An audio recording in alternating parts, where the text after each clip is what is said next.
L'histoire de la concubine du Lévite, racontée dans Juge 19.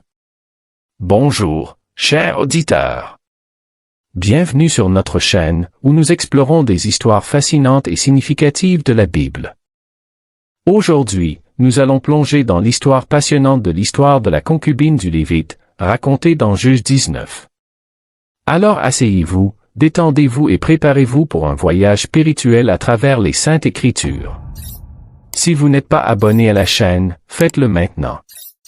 Abonnez-vous, aimez, partagez et commentez dans quel pays vous regardez la vidéo. Bien. Commençons. Il y a eu une histoire dans les temps anciens, enregistrée dans le livre des Juges, qui a laissé une marque indélébile dans la conscience de ceux qui l'ont entendue. C'est une histoire sombre et émouvante que l'on retrouve au chapitre 19, une histoire qui nous confronte à la réalité brute et parfois déchirante de la condition humaine. Entrons dans ce conte ancien, non seulement en tant qu'observateurs lointains, mais en tant que chercheurs de leçons intemporelles qui peuvent éclairer nos propres vies. À la fin de cette histoire, nous trouverons des leçons qui transcendent les âges, des réflexions qui restent pertinentes pour nos vies d'aujourd'hui. Dans cette histoire, nous trouvons plus qu'une ancienne chronique, on découvre un miroir qui nous invite à contempler nos propres choix, nos valeurs et la nature même de la société. Alors plongeons-nous dans cette ancienne chronique, sachant qu'à la fin de ce voyage, de précieuses leçons nous attendent qui pourraient éclairer notre propre chemin. L'histoire de la concubine du Lévite, racontée dans Juge 19, révèle à quel point le mal humain est pernicieux. En étudiant cette histoire terrifiante, nous sommes invités à ne pas fuir, mais à affronter le monde brisé et la façon dont il blesse tant de personnes. Un Lévite et sa concubine venaient de Bethléem et arrivèrent à Gibéa à la tombée de la nuit. Ils attendaient sur la place de la ville que quelqu'un leur offre l'hospitalité. Un vieil étranger qui habitait là eut pitié d'eux et les invita chez lui. Mais pendant qu'ils se réjouissaient, voici, les hommes de cette ville, des hommes méchants, encerclèrent la maison, frappèrent à la porte, et parlèrent au vieil homme, le propriétaire de la maison, en disant, « Fais sortir l'homme qui est entré dans ta maison. » Alors apprenons à le connaître. Et le propriétaire de la maison sortit vers eux et leur dit, « Non, mes frères, ne faites pas ce mal, s'il vous plaît, puisque cet homme est entré dans ma maison, ne faites pas ce mal. Voici ma fille vierge et sa concubine, je vais vous les enlever maintenant, les humilier et en faire ce que bon vous semble, et ne pas faire une chose aussi ignoble à cet homme. » Mais ces hommes ne voulaient pas l'écouter. L'homme prit donc sa concubine, la fit sortir, entra chez elle, la maltraita toute la nuit jusqu'au matin, et la quitta à l'aube. Et comme c'était déjà l'aube, la femme vint et tomba devant la porte de la maison de l'homme où était son maître, jusqu'à ce qu'il fasse jour.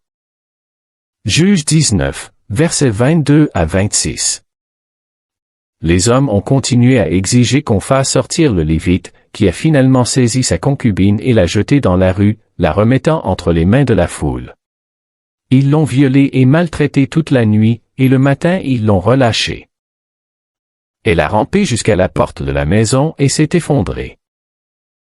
Le matin, alors que le Lévite s'apprêtait à partir, sa concubine était allongée devant la porte. Il a dit, « Lève-toi, allons-y. » Juge 19, verset 28. Mais il n'y eut pas de réponse. Pourrait-il être inconscient? Non, mais elle est morte. Le Lévite l'emporta chez lui, le coupa en 12 morceaux et en envoya un morceau à chacune des tribus d'Israël, pour appeler à une action militaire contre la tribu de Benjamin. À bien des égards, cette histoire est terrifiante et offensante. L'hôte avait des raisons d'avoir peur. Mais comment a-t-elle pu, avec autant de désinvolture, offrir sa fille à une bande de violeurs? Les actions du Lévite sont encore plus inquiétantes. Il n'a exprimé ni deuil ni tristesse. Ces paroles cruelles, lève-toi, c'est parti. Ce sont quelques-unes des paroles les plus impassibles et les plus insensibles enregistrées dans les Écritures. L'histoire de cette femme est profondément triste. Elle a été donnée et prise, sans tenir compte de ses souhaits. Il n'avait plus de voix jusqu'à ce que les morceaux de son cadavre puissent enfin parler de sa mort. Et pourtant, les pièces racontaient l'histoire du Lévite, et non d'elles-mêmes. Cette histoire soulève de nombreuses questions difficiles. Pourquoi les hommes proposaient-ils aux femmes d'être violées? Pourquoi était-il plus important de protéger les hommes que les femmes? Pourquoi le Lévite était-il si insensible?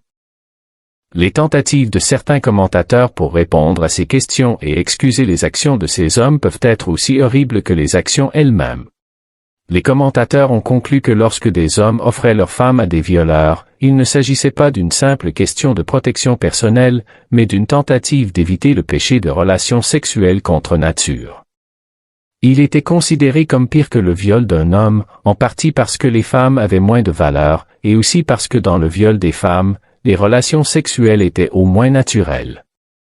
Cette perspective rend leurs actions compréhensibles, mais non excusables.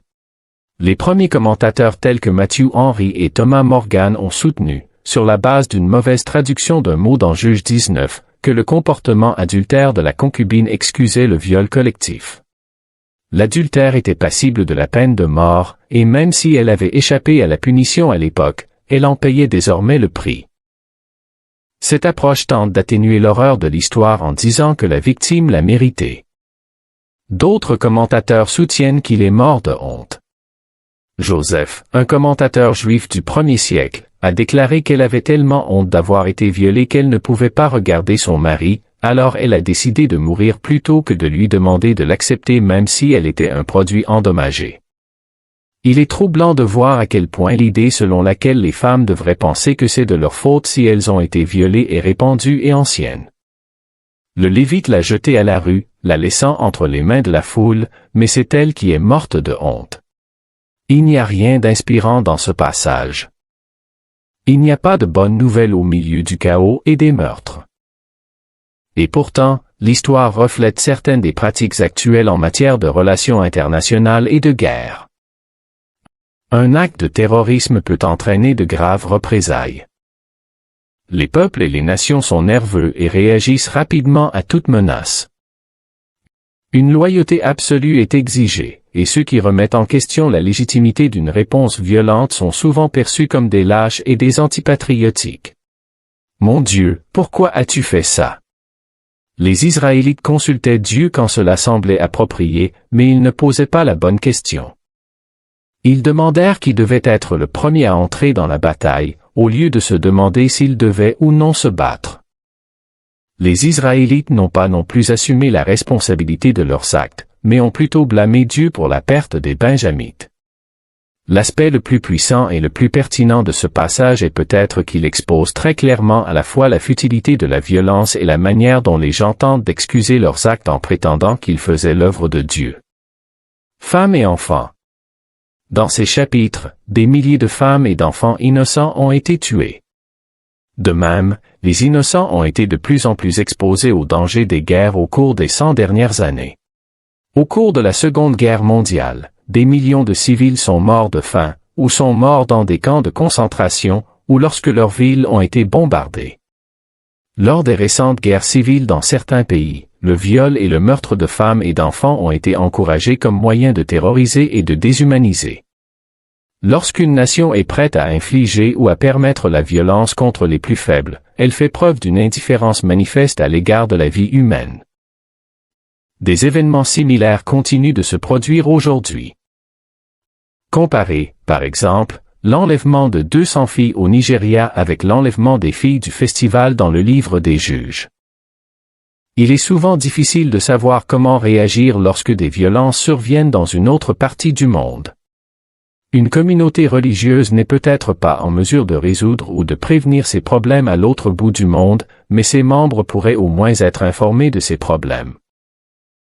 Peut-être que votre réponse ne pourrait être que de l'indignation, de l'empathie, des lamentations et de la prière, mais ces actions valent mieux que le silence et l'ignorance.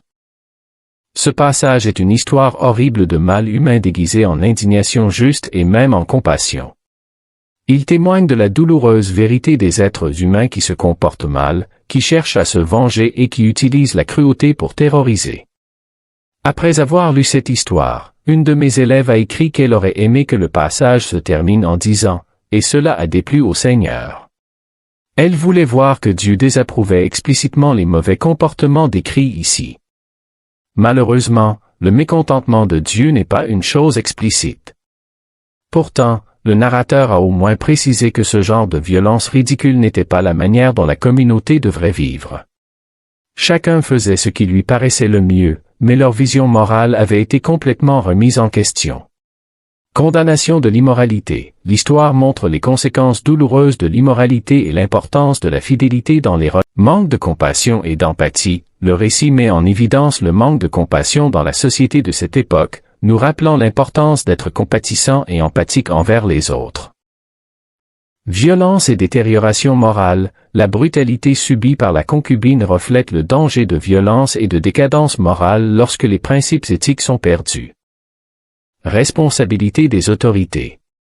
L'histoire met en évidence la nécessité de leadership et de justice dans la société, car le manque d'action des autorités locales a contribué à la tragédie.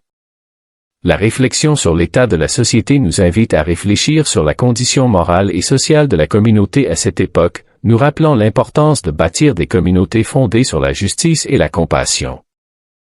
Lamentation pour la perte de valeur. La lamentation du Lévite sur le manque de valeur morale dans la société résonne comme un appel à préserver et à promouvoir les principes éthiques dans notre propre vie et notre communauté.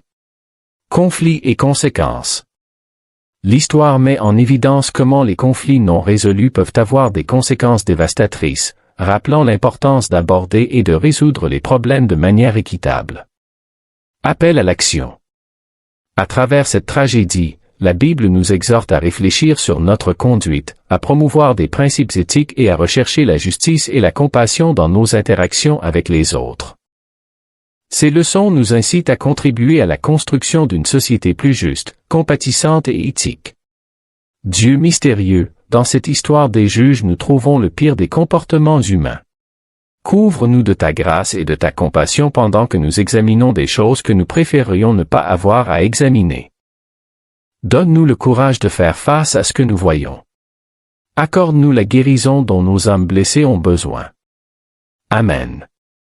Merci pour votre attention, j'espère que cette vidéo vous sera utile, n'oubliez pas de vous abonner à la chaîne, d'activer la cloche de notification, de me laisser un like, de partager et de commenter dans quel pays vous regardez la vidéo. Que Dieu vous bénisse, que Dieu vous garde. Que votre journée soit bénie au nom de Jésus. À plus tard.